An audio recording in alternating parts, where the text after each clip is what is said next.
Thank you, Professor, the kind introduction. The title of my presentation is the role of the defense lawyer in the criminal procedure against legal person.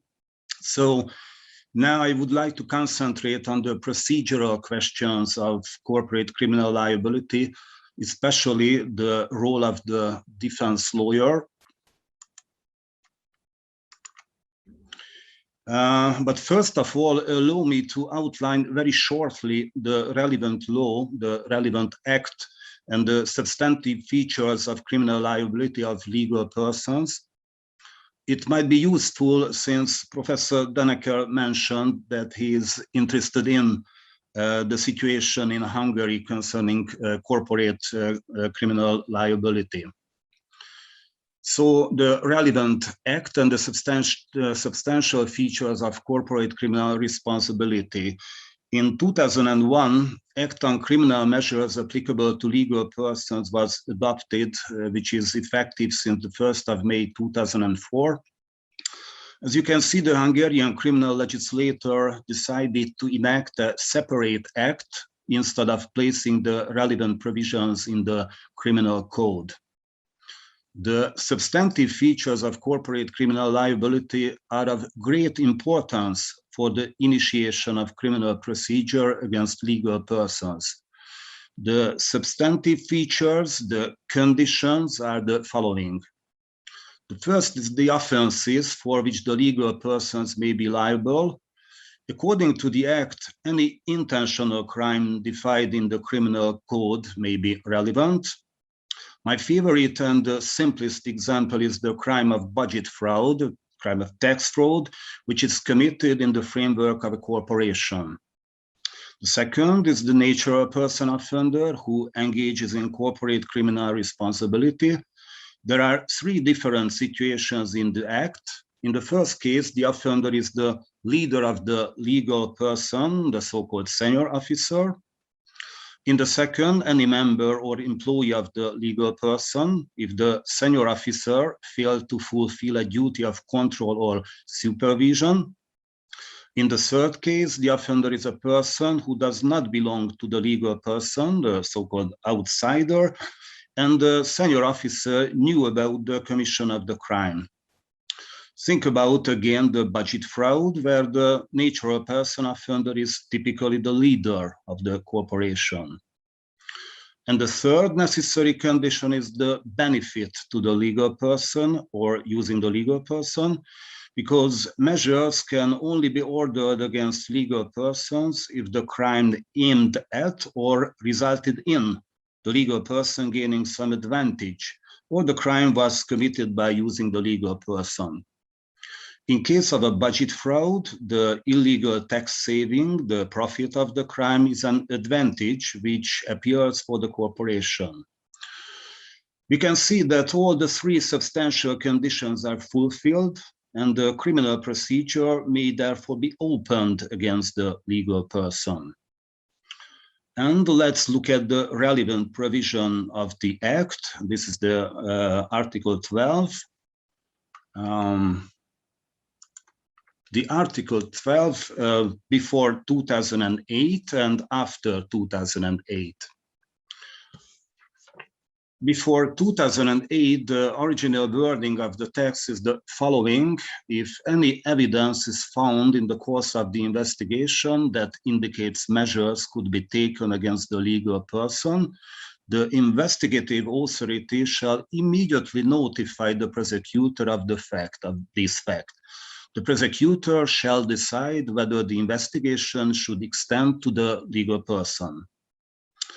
It is clear that the Act provided a great deal of discretion, a discretional power to the prosecutor in initiating and continuing the proceeding against the legal person. After 2008, the wording of the text, the first half is almost the same. If any evidence is found in the course of the investigation or on the basis of the complaint that indicates measures could be taken against the legal person, the investigative authority or the prosecutor extends the investigation to this legal person. If the investigative authority has decided to extend the investigation, it shall inform the prosecutor within 3 working days. It should be pointed out that this rule should not be taken to mean that the prosecutor loses its freedom to decide whether to charge the legal person or not, rather than to lose the possibility of hindering the proceedings against the legal person in the stage of the investigation. Once the prosecutor is in full possession of the information resulting from the investigation, he will be able to make a well-informed decision to prosecute or not. On the other hand, the role of the investigative authorities has also become more important, since they now have the right and are also obliged to investigate the legal persons. Consequently, I emphasize in principle, in all cases where the crime is committed within the framework of a corporation, and there are many of these cases, for example, economic crimes, crimes against property, environmental crimes, the investigative authority is obliged to extend the criminal procedure to the legal person.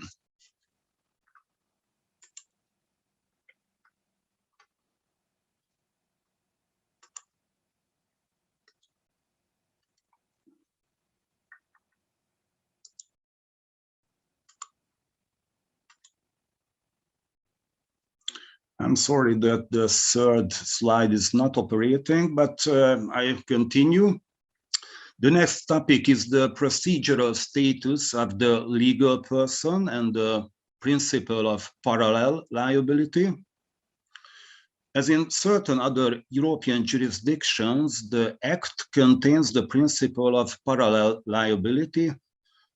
It means that the liability of legal persons shall not exclude the possibility of criminal proceedings against the natural person perpetrator of the crime. Moreover, in Hungary, the sanctioning of the perpetrator as a main rule is the precondition for the liability of the legal person. The open questions are the status, the position of the legal person in the criminal procedure, and the "what do I call you" question. According to the Hungarian legal concept, a legal person cannot act, cannot be guilty, and cannot be a perpetrator of a crime.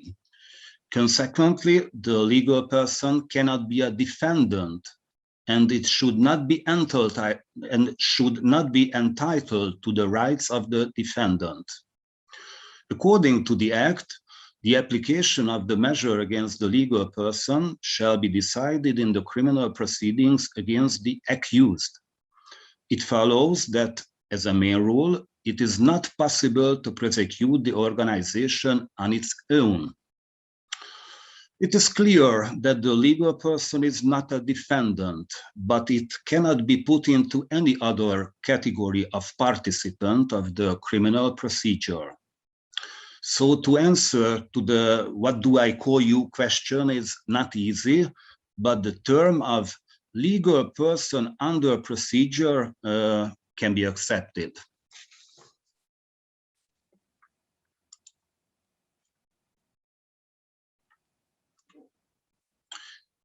I have mentioned that the sanctioning of the perpetrator is the precondition for the application of measures against the legal person as a main rule.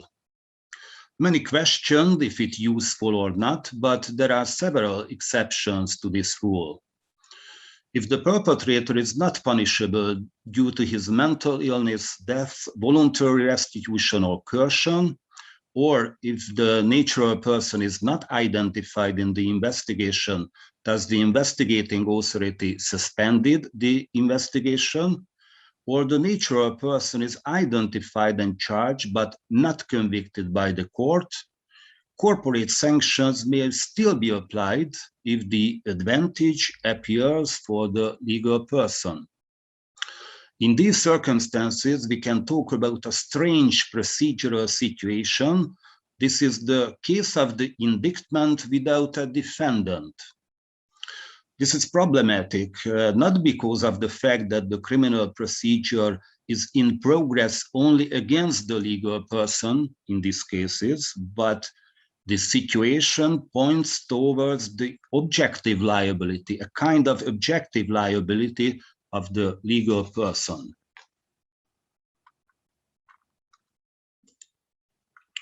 To sum, the status and the position, as well as the scope of the procedural rights of the legal person under procedure, is rather uncertain. For example, how the presumption of innocence or the privilege against self-incrimination can be interpreted in relation to an entity.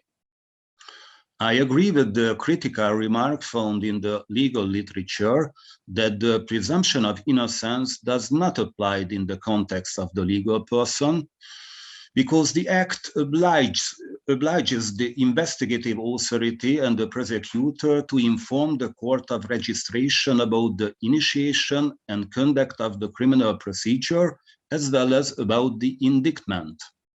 The court registers the content of these notifications into the public register, and does so in the phase of the criminal procedure when it is still questionable whether the legal person is really connected to the case and will be sentenced at all. This regulation is not in harmony with the presumption of innocence. It seems to me that the privilege against self-incrimination is also not applicable to a legal person, because it can be obliged to provide certain documents and electronic data, and this information could be used to determine its liability. And the next topic is the status and the role of the defense lawyer of the legal person. Since the legal person cannot stand trial, it is represented and defended by a lawyer on the basis of an authorization or an official appointment. The question, what do I call you, is also interesting in this context, because it is apparent that the lawyer is not a defense counsel, since only a defendant can have a defense counsel. Before 2017, the lawyer's name was the representative of the legal person.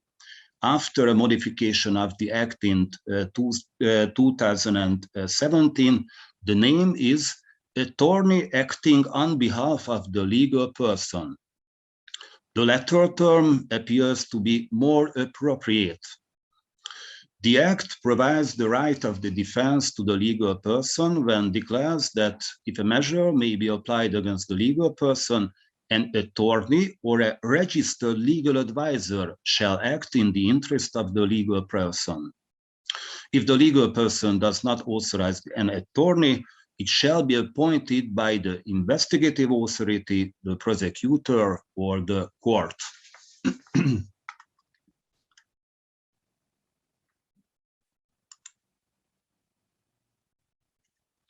It follows from these provisions that the right to defense means a mandatory defense in a criminal procedure against legal persons.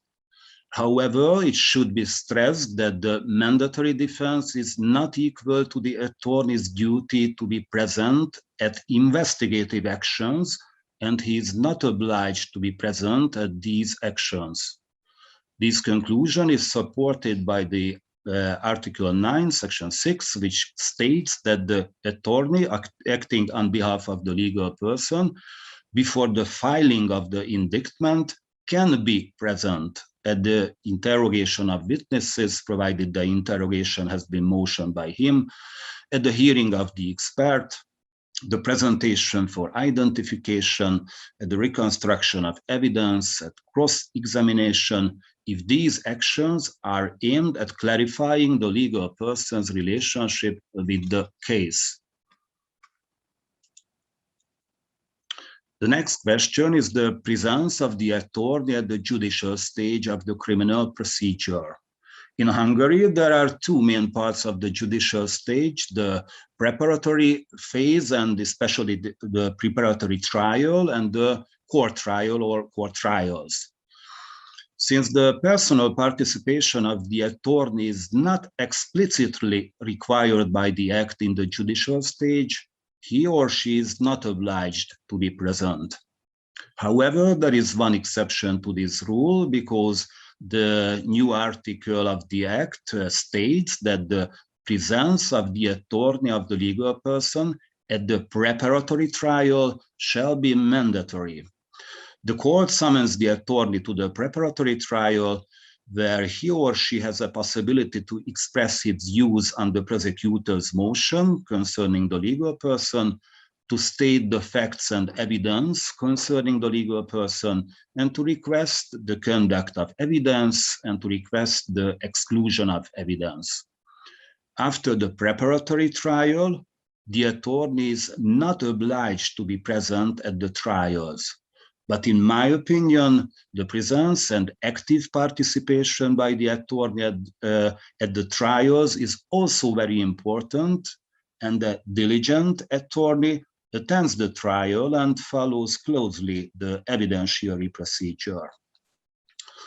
There are other important rights of the attorney of the legal person, since according to the Act, the attorney of the legal person exercises the rights of the defense counsel provided by the Criminal Procedure Code.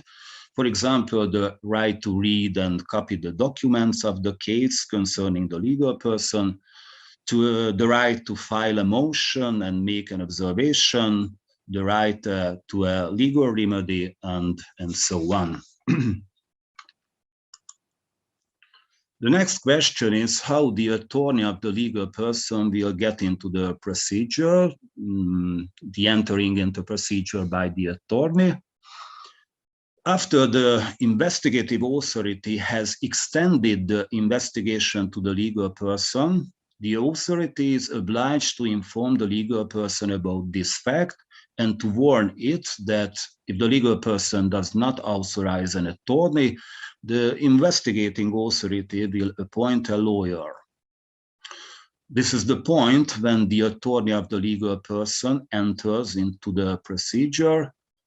But I note that if the leader, if the senior officer of the corporation has become a suspect, for example, in a budget fraud case, the corporation is strongly advised to prepare itself for a possible criminal procedure.